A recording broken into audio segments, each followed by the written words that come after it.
जी, तो प्यारे दोस्तों अस्सलाम वालेकुम। दोस्तों अगर आप भी बिजली के बिल से बहुत ज़्यादा परेशान हैं और आपके घर की एशिया भी जलती हैं, कभी वोल्ट बहुत ज़्यादा हो जाते हैं और कभी कम हो जाते हैं, तो हम लाए हैं आपके लिए एक ऐसी प्रोडक्ट जो कि आपके घर की एशिया को जलने से भी बचाएगी और उसके साथ-साथ आपके बिल की बचत भी करेगी।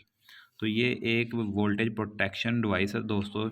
ये देखें, एडजस्ट वोल्टेज प्रोटेक्टर।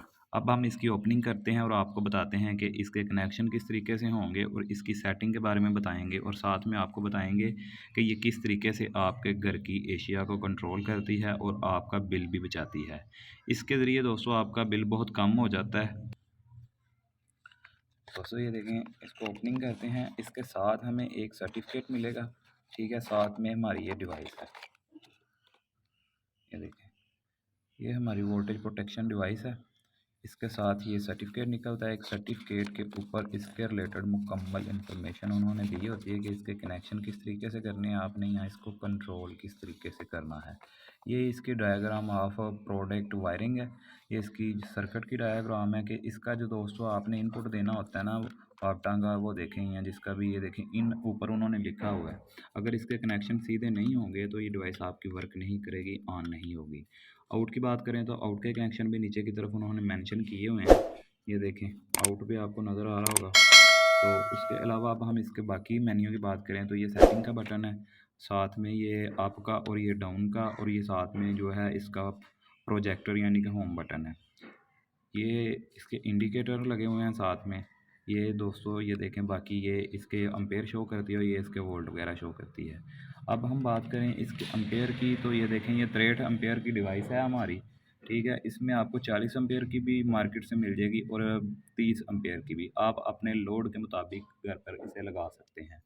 तो अब दोस्तों हम बात करते हैं इसके बारे में कि इसकी इंस्टॉलेशन आप ब्रेकर के इनपुट में करें या आउटपुट में करें। फॉर एग्जांपल आपने घर की जो है डीपी बक्स में इसे इंस्टॉल करना है, तो आप किस तरीके से करेंगे। दोस्तों डीपी बक्स में लगाते वक्त सबसे पहले इस बात का ख्याल रखें कि आपने अगर इस डिवाइस को लगाना है तो इसका मकसद तो ये हुआ ना कि ये हर चीज़ को जलने से बचाए या हाई वोल्टेज से बचाए। तो आप ऐसा करें कि इसको अर्थ ब्रेकर लगाने से पहले लगाएं, या आप सर्किट ब्रेकर लगाते हैं तो उससे भी पहले लगाएं। यानी कि वापटा की इनपुट यहाँ पे दे के यहाँ से आउटपुट निकाल के आप अपने डीपी बक्स के मेन ब्रेकर को दें। उसके बाद इससे सर्किट ब्रेकर में करंट दें।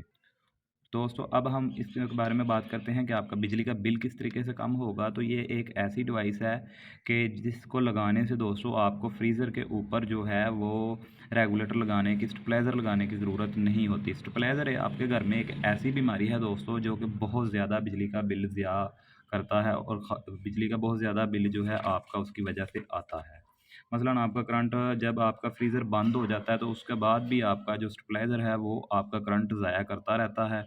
और स्टेबलाइज़र को लगाने का मकसद आपको पता है कि सिर्फ़ यही है कि जब आपके वोल्ट ज़्यादा हों, यानी कि लाइट ज़्यादा तेज़ हो या कम हो, तो उस वक़्त में वो आपका स्टेबलाइज़र जो है वो आपके फ्रीज़र को जलने से बचाता है। तो दोस्तों इस डिवाइस का भी यही मकसद है।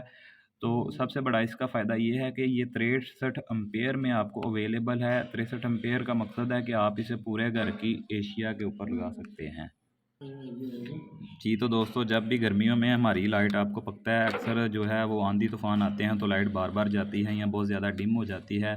तो उस सूरत हाल में भी ये डिवाइस बहुत कारआमद है। ये इस तरीके से वर्क करेगी कि जितनी बार मर्ज़ी आपकी लाइट जाए या आए, आपको किसी किस्म का आपकी घरेलू एशिया को नुकसान नहीं होगा।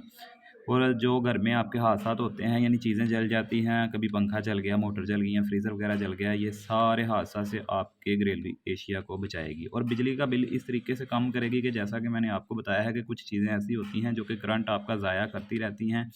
फॉर एग्जांपल स्टेबलाइज़र फ्रीज़र पर जब पड़ा होता है, जब आपकी फ्रीज़र कूलिंग करके ऑटोमेटिक ट्रिप हो जाती है, उसके बाद भी स्टेबलाइज़र जो है वो आपका करंट ज़ाया करता है। ये डिवाइस जो है वो ऑटोमेटिक वर्क करती है। इसने सिर्फ उतना करंट आपके फ्रीज़र को देना है जितनी उसको ज़रूरत है, उसके बाद इसने ऑटोमेटिक ट्रिप करवा देना है। और जब भी वोल्ट आपके हाई होंगे या कम होंगे, उस सूरत में भी इसने ट्रिप करवा देना है, यानी कि ये आपके घर की लाइट बंद कर देगी। उसके बाद इसके ऊपर सेटिंग होती है, सेटिंग में इसका टाइम फिक्स होता है कि कितने टाइम बाद अगर लाइट कम हो या ज़्यादा हो तो उस टाइम के बाद ये आपका करंट दोबारा ऑन कर दे। तो जी, तो दोस्तों अब हम बढ़ते हैं इसके कनेक्शन की तरफ। कनेक्शन करके आपको इसकी सेटिंग के बारे में बताते हैं और सेटिंग को करके फिर आपको बताएंगे कि वोल्ट किस तरीके से आपने कम करने हैं और ज़्यादा जो आपने करने हैं, या आपने इसका टाइम किस तरीके से सेट करना है। जी तो प्यारे दोस्तों, सबसे पहले सेटिंग वाला बटन आपको नज़र आ रहा होगा। सेटिंग वाले बटन को 5 सेकंड प्रेस करेंगे तो आपके पास ये मेन्यू आ जाएगा। फर्स्ट इंडिकेटर वोल्ट वाला ऑन होगा। डाउन वाले बटन से आप इसे डाउन करेंगे, अप वाले से अप करेंगे। तो दोस्तों हम वोल्ट को 250 पर सेलेक्ट कर लेंगे, 250 पे। उसके बाद हम सेटिंग वाले बटन को दोबारा प्रेस करेंगे, हमारा दूसरा इंडिकेटर ऑन हो जाएगा। सबसे पहला ये हमारा ज़ीरो शो कर रहा है, इसका मतलब है कि इसके आपने सेकंड सेट करने हैं कि जब आपकी लाइट को कोई मसला हो तो कितने सेकंड बाद ये बंद हो जाए। तो ये हमने 5 सेकंड कर लिए हैं, ठीक है। तो उसके बाद जब दोबारा कोई मसला हो तो ये ऑन कितनी देर बाद करे, तीसरा इंडिकेटर है, तो ये भी हमने सेट कर लिया है। अब हम जो है इसके डाउन वोल्ट जो है वो हम सेट कर लेंगे, वो हमने 170 पे करने हैं दोस्तों। देखें ये इस तरीके से ऑफ होना है और इसी तरीके से इसने ऑन हो जाना है, ठीक है।